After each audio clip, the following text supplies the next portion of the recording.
play, remember we're choosing these notes just like we choose our words in very critical situations where it's important that people understand what we're saying. We're going to say them together.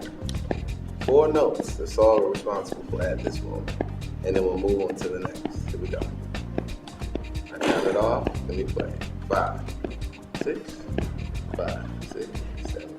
Yeah. Ding, ding, ding, ding, ding, ding, ding, ding, ding, ding, ding. The class I teach is a class that is an introduction to the djembe orchestra. So the instruments you saw the students playing is a traditional West African drum. What they're learning is basically some of the fundamental structure of how to play, the basic notes, and we're using the process of learning and the culture that the djembe is a part of to discover music. So a lot of the things we do are traditional. Sometimes we add in some contemporary elements. It really depends. Like, I want to be able to give the students an enriched experience in terms of learning the culture that this is from as well, and show them that it's a living, breathing culture.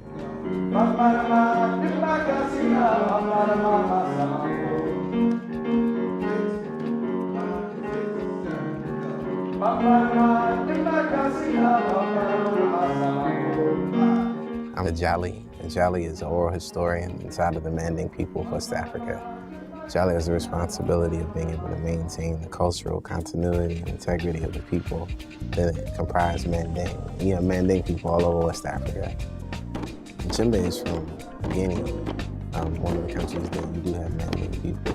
Traditionally, it's not a Manding instrument, but it was given to the Manding, in an effort of diplomacy a long time ago, and they've been using it, incorporating it into their own traditional and spiritual practices ever since. So I grew up playing djembe because my father had a performing company, and this was one of the instruments that I chose. The djembe is what I teach here because I had a lot of experience of being able to learn and study in different places with different teachers. It's gotten me to quite a bit of things, actually.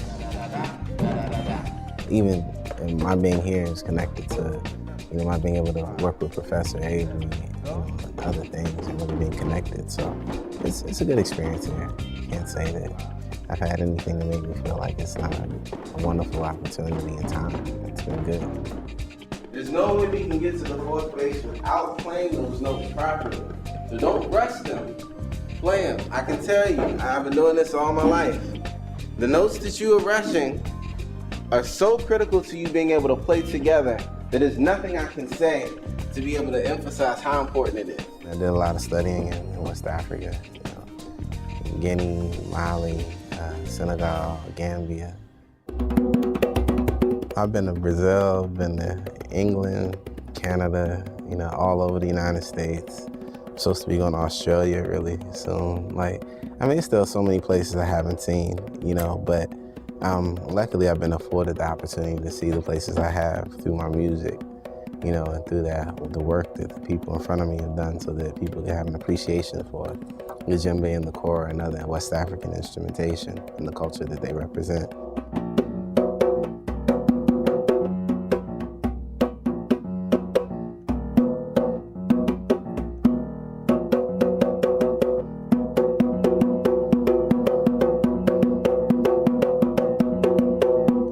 A lot of the principles of the djembe and the Manding culture are holistic in everything. So as you're learning how to play the drum, it's connected to how you live, it's connected to life. And I definitely address a lot of the challenges of character and integrity and things that are important to understanding this instrument, but important to life as well. So I tend to make a lot of analogies that are relevant to everyday experience while we're learning. Especially try to keep people aware of being connected, being open and embracing of each other. I want you to be in tune with the people you're playing next to. You know what I'm saying? And it isn't a process of trying to reach out and sift anything. Just allow yourself to be open to receiving the energy of the people around you. Okay? Just take this moment, just a couple of seconds of silence. What we're doing is we're going to relinquish all the angst, all the anxiety, all the concerns, all of those things that would inhibit us from being able to connect in this moment right now. We had a lot of the early players and teachers who were coming from the continent, as well as people who studied and contributed here. that have really advanced the popularity of the djembe. Luckily, I've had an opportunity to just kind of be around, you know, and be able to absorb it in through my father and through, you know, my teachers. And it's been good, you know. I'm still learning. Like every day you learn something new, you realize it's that much more.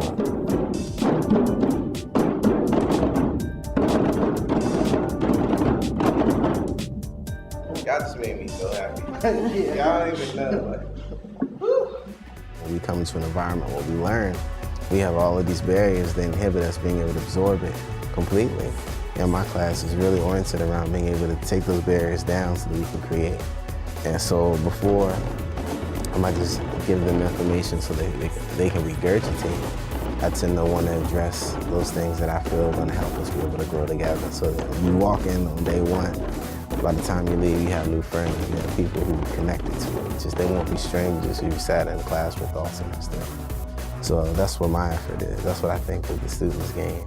They often come back, you know, they express their gratitude and I don't really accept it as my own accolade. I feel like that's the responsibility that I have, you know, but it really is good to see people enjoy it. 6, 5, 6, 7, go. Listen.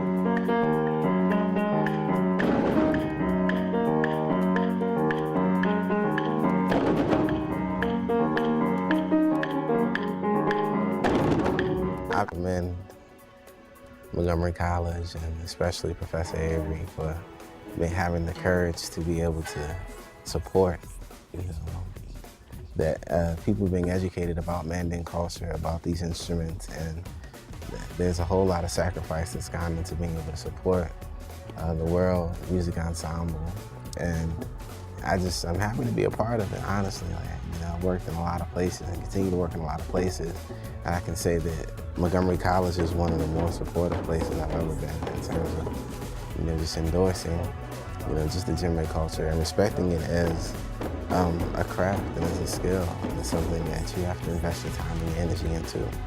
The students come ready to learn. You know, if there's anything that I need, slowly but surely, things are starting to come to fruition. And I don't have to pull teeth to kind of get that type of enthusiasm and response to it, which is endearing. Because, you know, when you're taking something that people don't know into an environment of academia, it's hard sometimes to be able to get people to open their minds to embracing other cultures. And that's the one thing that's consistent around Montgomery College that I found is there's a very strong effort to embrace cultures from all across the world. And you know, this is just another extension of that effort.